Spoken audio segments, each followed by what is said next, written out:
seems to me that Bush's failure to invest in the dues to deal with the legacy of the Cold War, and as you've told us, we have these highly toxic chemical weapons sitting around unguarded, potentially for sale to the highest bidder. We have an organization that's supposedly going to help facilitate the destruction and removal of these weapons. And Bush wants to, or says he does, wants to deal with a war on terror, and yet he's willing not to fund the agency that would be one of the prime bodies that would prevent terrorists from getting access to these extremely lethal weapons. Am I reading you? Right.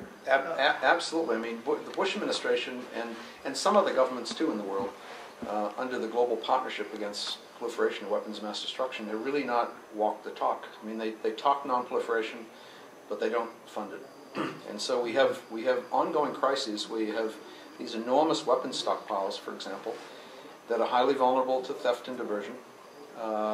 You know, I've been to many of them, actually, in Russia and the United States. And in Russia, you know, you ask the local communities at these very poor, distant, remote, agrarian, Siberian sites, you know, how much it would cost to, in fact, get into this stockpile and borrow one of the artillery shells filled with nerve agent, you know, that could kill probably thousands of people in a city or a sports stadium or something that Al-Qaeda would love to have.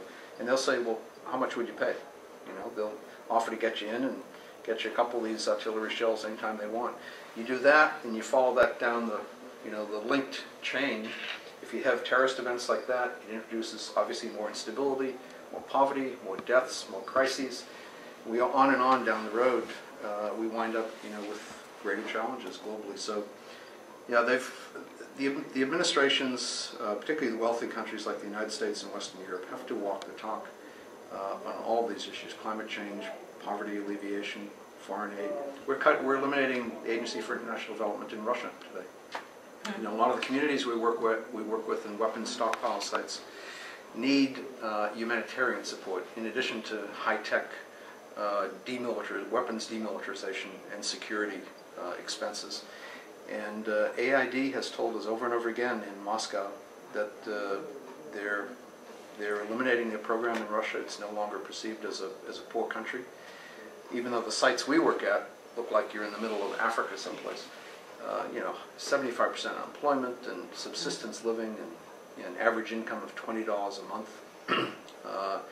And these are the places we're really dealing with a lot of these key issues that the Bush administration is not funding, even though they, as you say, Brent, they say something otherwise publicly.